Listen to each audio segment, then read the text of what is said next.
Lease தெரப்பின்னு சொல்லக்கூடிய இந்த அட்டைப்புழு சிகிச்சையானது ஒரு 3500 வருட பழமை மிக்க மிகவும் தொன்மையான அதே சமயம் ஒரு ட்ரெடிஷ்னலான ஒரு ட்ரீட்மெண்ட் ப்ரொசீஜர் ஆயுர்வேதத்திலையும் நேச்சுரோபதியிலும் இன்னைக்கு பயன்பாட்டில் இருக்கக்கூடியது.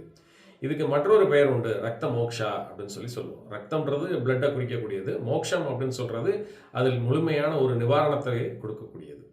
அப்ப ரத்தத்துல எதுக்கு மோட்சம் கொடுக்க வேண்டும், ரத்தத்துல என்ன பிரச்சனைகள் வரும் அப்படின்னா, முதல் நிலைகள்ல ரத்தத்துல பிரச்சனை அப்படின்னாலே என்ன அப்படின்னா ரத்தத்துல தேங்கக்கூடிய கழிவுகள். அப்ப இந்த கழிவுகளை ஹியூமர்ஸ் அப்படின்னு சொல்றோம். இந்த ஹியூமர்ஸ் என்னன்னா 4 வகைப்படும். ஒன்று பஸ்ஸல்ஸ் நம்ம சொல்லக்கூடிய சீல் படிதல், ரெண்டாவது ஃபிளெம்னு நம்ம சொல்லக்கூடிய சளிப்படலம், மூன்றாவதாக எல்லோ பைல் அப்படின்னு சொல்லக்கூடிய மஞ்சள் பித்தம், நான்காவதாக பிளாக் பைல் அப்படின்னு சொல்லக்கூடிய கரும்பித்தம். இந்த கழிவுகள் எல்லாமே உடல்ல கொஞ்சம் கொஞ்சமாக ரத்தத்தில் இருக்கக்கூடிய இந்த சீரம் பிளாஸ்மா நம்ம சொல்லக்கூடிய இந்த ஒரு நீர்ல தேங்குவதனால் கொஞ்சம் கொஞ்சமாக உடலினுடைய தன்மை கெட்டு நோய் நிலைகளுக்குள் செல்கிறது. இந்த அட்டைப்புழுக்கள் 20 வகைப்படும். இந்த 20 வகைகளில் 15 வகையான அட்டைப்புழுக்கள் கொஞ்சம் விஷத்தன்மை வாய்ந்தது. 5 வகை அட்டைப்புழுக்கள் மட்டுமே சிகிச்சைக்காக பயன்படுத்தப்பட்டு கொண்டிருக்கிறது. அவற்றில் மிக முக்கியமாக ஆசிய கண்டங்களில் நம்ம பயன்படுத்தக்கூடிய ஒரு அட்டைப்புழு தான் பாத்தீங்கன்னா ஹிருடினா மெடிசினாலிஸ் அப்படின்னு நம்ம சொல்லக்கூடியது. இந்த அட்டைப்புழு சிகிச்சையினுடைய பயன்கள் அப்படின்னு பார்த்தோம்னா, முதன்மையாக நம்முடைய ரத்தத்தில் இருக்கக்கூடிய கழிவுகளை நீக்கம் செய்கிறது.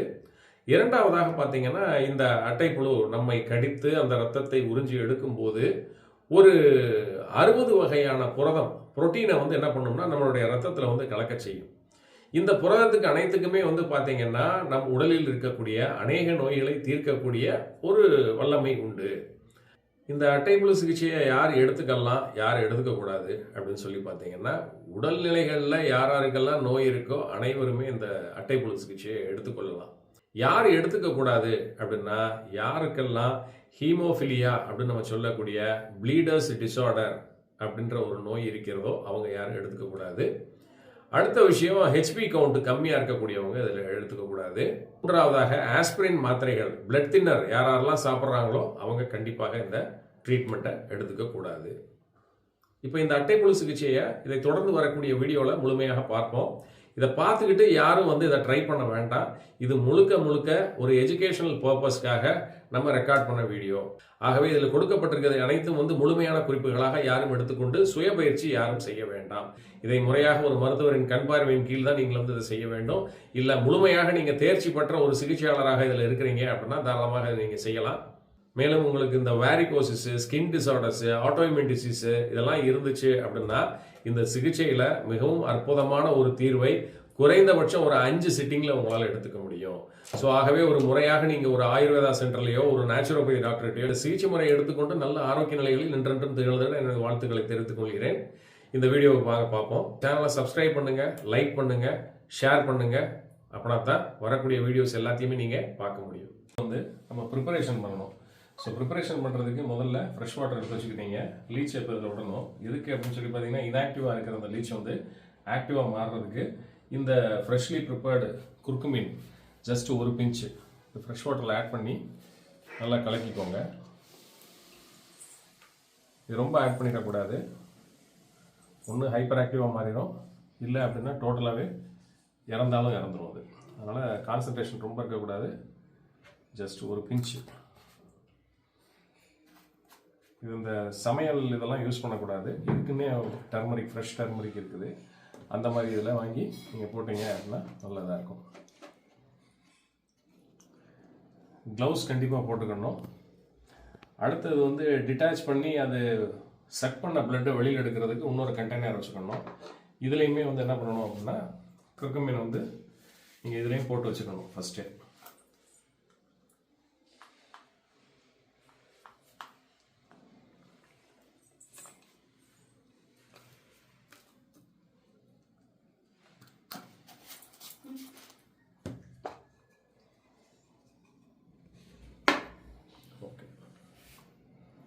இதில் ஒருத்தருக்கு யூஸ் பண்ண லீச்சை இன்னொரு பேஷண்ட்டுக்கு யூஸ் பண்ணக்கூடாது. ஒரு லீச்சுன்றது ஒரு பேஷண்ட்டுக்கு யூஸ் பண்ணிட்டீங்கன்னா அவங்க நேம் போட்டு அவங்க ட்ரீட்மெண்ட் கோர்ஸ் முடிகிற வரைக்கும் அதே லீச்சை நீங்கள் அவங்களுக்கு பயன்படுத்திடலாம். ஸோ ஒரு லீச் அப்படின்றது ஒரு 20 மினிட்ஸ் டு ஒரு 45 மினிட்ஸ் வரைக்கும் பிளட்டை செக் பண்ணும். ஸோ இது டைமிங் ரொம்ப கரெக்டாக நீங்கள் பார்த்துக்கிட்டே இருக்கணும். ஒரு சில நேரம் அதுவே விட்டுருச்சுன்னா நீங்கள் அந்த லீச்சை எடுத்துகிட்டு கம்ப்ளீட்டாக அதை பிளட்டை வந்து திருப்பி வெளியில் அது வாமிட் பண்ணி எடுத்ததுக்கப்புறம் க்ளீன் பண்ணிட்டு திருப்பி நீங்கள் வந்து கண்டெய்னரில் போட்டு தனியாக வச்சுக்கலாம் இந்த வேலை. ஸோ க்ளவுஸ் கண்டிப்பாக வேணும். இது எல்லாமே காசு. இந்த காசு இருக்குது அப்படின்னு சொல்லி பார்த்தீங்கன்னா, இது பிளட்டை செக் பண்ணும்போது அதனுடைய பாடி, நம்மளுடைய பிளட் ஹீட் வந்து ஜாஸ்தியாக இருக்கும், நம்மளுடைய பாடி டெம்பரேச்சர்.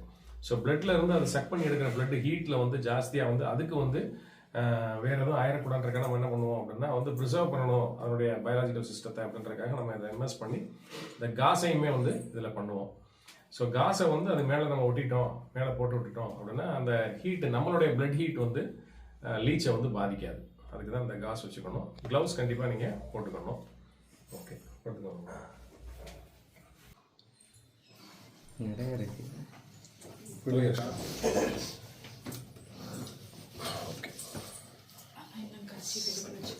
ஸோ இப்போ இந்த பேஷண்ட்டுக்கு வந்து உங்களுக்கு வெரிகோசிஸ் இருக்குது, வெரிகோஸ் வெயின். இங்கே பார்த்தீங்கன்னா தெரியும் வெரிகோஸ். ஸோ இது மைண்டில் இப்போ தான் ஸ்டார்டிங். ஸோ மார்க்கிங் வந்து பண்ணிக்கணும் ஏரியா. ஓகே,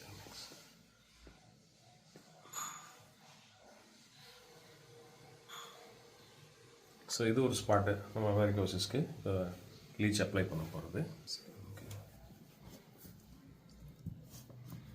ஸோ ஸ்கின்னும் ஒரு எஃபெக்ட் ஆகிருக்குது, வெரிகோஸு ப்ளஸ் ஸ்கின்னு. ஸோ நம்ம பார்த்த அந்த ஹியூமர்ஸ்ன்னு சொல்லக்கூடிய இதனுடைய அக்குமுலேஷன் ஜாஸ்தியாக இருந்துச்சு டாக்ஸின்ஸு அப்படின்னு பார்த்தீங்கன்னா அதனுடைய எக்ஸ்பிரஷன் இந்த மாதிரி ஸ்கின்னில் காட்டும். அதே மாதிரி வெயின்லேயும் பிளாக்கேஜஸில் காட்டும். அதுதான் வெரிகோசிஸு. இது வந்து ஸ்கின்னில் வந்துருக்குது. ஸோ இந்த ஏரியாவில் ஒன்று நீங்கள் மார்க் பண்ணிக்கலாம். இங்கே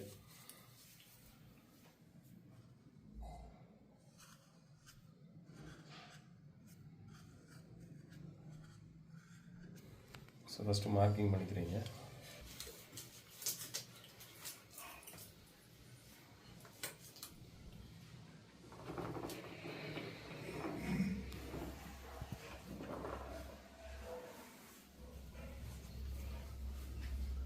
ஸோ இப்போ லீச் எடுக்கிறோம்.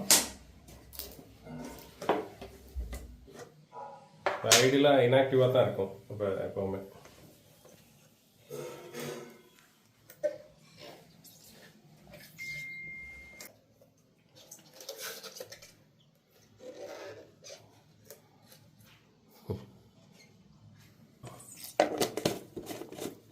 முதல்ல இருந்ததுக்கு இப்போ பார்த்ததுக்கும் தெரியும் உங்களுக்கு, நல்லா ஆக்டிவாக இருக்கும். ஸோ ஆக்டிவ் ஆனதுக்கப்புறம் தான் நம்ம எடுத்து ஸ்பாட்டில் விடணும். விட்டு தான் ஆக்டிவாக ஆயிடுச்சு, போதுமானது.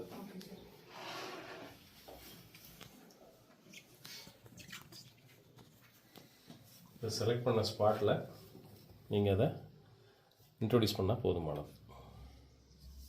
பஞ்சர்லாம் பண்ணி விட தேவை. அதே பஞ்சர் பண்ணிக்க சார். உட்காந்துருச்சு. உருங்குது. ஹெட் மூவ்மெண்ட் ஸ்டாப் ஆயிடுச்சா? ஆமாம் சார். அவ்வளோதான். ஸோ ஃபஸ்ட்டு மார்க்கிங் ஸ்பாட்டில் கொசு கடிக்கிற மாதிரி இருக்குது. கடிக்கிற மாதிரி இருக்கா சார்? ஆமாம், கொசு கடிக்கிற மாதிரி. இப்போ வந்து ஆன்கரேஜ் ஆரம்பிச்சிருச்சு.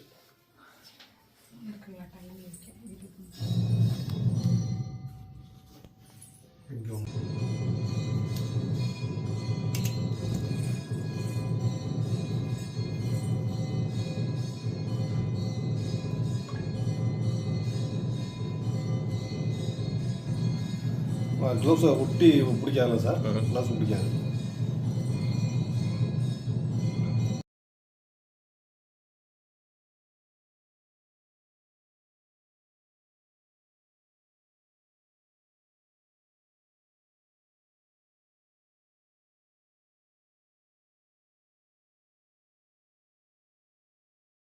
ஃபார்ட்டி 45 மினிட்ஸ் முடிஞ்சு நல்லாவே வந்து ஃபுல்லாகவே பிளட்டை வந்து செக் பண்ணி எடுத்துருச்சு. சைஸ் பார்த்தீங்கன்னா நல்லா வந்து இப்போ வேரியேஷன் தெரியும், நல்லா பெருசாகிடுச்சு.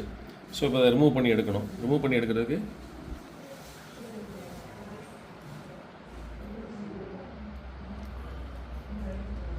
விட்டுருச்சு, அவ்வளோதான். இதை இப்போ மஞ்சள் இதில் போடணும்.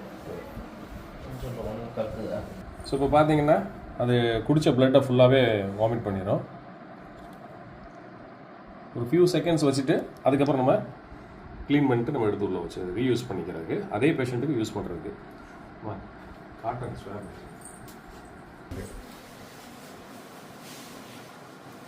மறக்காதீங்க சார். ஃபைனலாக முடிச்சுட்டு பிளாஸ்டிக் பண்ணிடுறீங்க. ஃபர்ஸ்ட் இந்த சைஸை விட இப்போ நல்லா நல்லா பெருசாகிடுச்சு. அது உறிஞ்சி உள்ளே இழுக்கிறதுக்கு இடமே இல்லை. ஸோ இது ஃபினிஷ்டு ஸ்டேஜில் இருக்குது. இது இப்போ ரிமூவ் பண்ணி ட்ரை டர்மரிக் பவுடர் இப்போ டப்பாவில் போட போகிறோம். எடுத்துக்கலாம். மரமட்டிக்குது சார். டர்மரிக் கிளாஸாக வச்சு ஆயிடும். சும்மா ஒரு டச் பண்ணி எடுத்துருங்க. டச் போட்டுருங்க. ஓகே. சார் அந்த ஸ்பிரிட் எடுங்க. இங்கே க்ளீனிங் வெளியே வர்ற வெளியே நல்லா போகும். வேணுமா?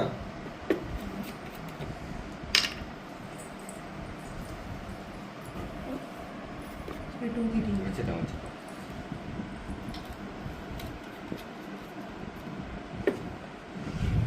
கொஞ்சம் தான் கற்றுச்சு வச்சுட்டிங்கன்னா இன்னொரு காட்டு வலிக்கிறேன் சார். இப்போ தான் வாமிட் பண்ணுது. இப்போ தான் வயிற்றுக்கு நடுவுலேருந்து வருது. வாமிட் பண்ணலாம். 5 ml பிளட் தான் வந்துருக்கு. வயிற்று ஃபுல்லாக இருப்பாரு. அது வந்து நார்மல் சைஸ் வரணும்ல. எந்திரிச்சிக்கலாம் சார். சார் பாதி தான் வாமிட் எடுத்துருக்காரு. காட்டன் மட்டும் கொஞ்சம் எடுங்கண்ணா ப்ளீஸ். ஃபஸ்ட்டு கொஞ்சம் போச்சு, 2வது கொஞ்சம் நிறையா வாமிட் பண்ணிச்சு. டிஷ்யூ பேப்பரே கொடுங்க. அதுக்கப்புறம் அமைதியாக இருக்காரு. சார் இப்போ இது வந்து நார்மல் சைஸ் வந்ததுக்கப்புறம் தான் நம்ம இந்த உள்ள தள்ளி விடுங்க. ஆரம்பிட்டு எடுத்து அதில் போட்டு க்ளீன் சைஸை எடுக்கும்போது பெரிய சைஸாக தான் இருக்குது. கொஞ்சம் நேரம் இருக்கட்டும். இன்னொன்று க்ளீன் பண்ணணும். இல்லை இது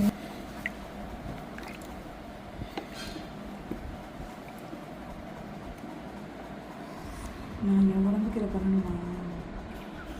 வேலைக்கு இதில் ஊற்றிட்டு ஃப்ரெஷ்ஷாக வேறு தண்ணி எடுத்துட்டோம்.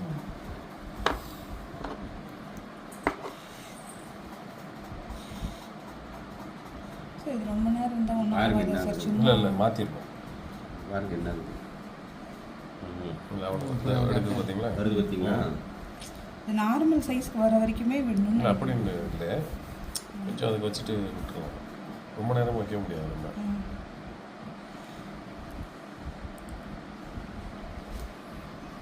ஒன்று விட்டதுக்கே இவ்வளோ இது 4 ஒரே டைமில் விட்டோம்னா மாஸ் தான். நிறைய அந்த மாதிரி பாத்திரம் வேணும். ஒரு 10 ஐட்டம் வச்சுக்கணும்.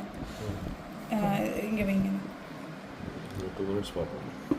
அப்புறம் 2 டேபிள் எடுத்துக்கோங்க. மேலே உள்ள ஒரு டேபிள் இருக்குது, வெளியில் ஒரு மேலே அந்த டேபிள் இருக்குல்ல, விரிச்சு மட்டும் விட்டுருங்க. ஆமாம், அங்கேயே விரிச்சு விட்டுருங்க வெளியிலே. 3 டேபிள் ஆச்சு.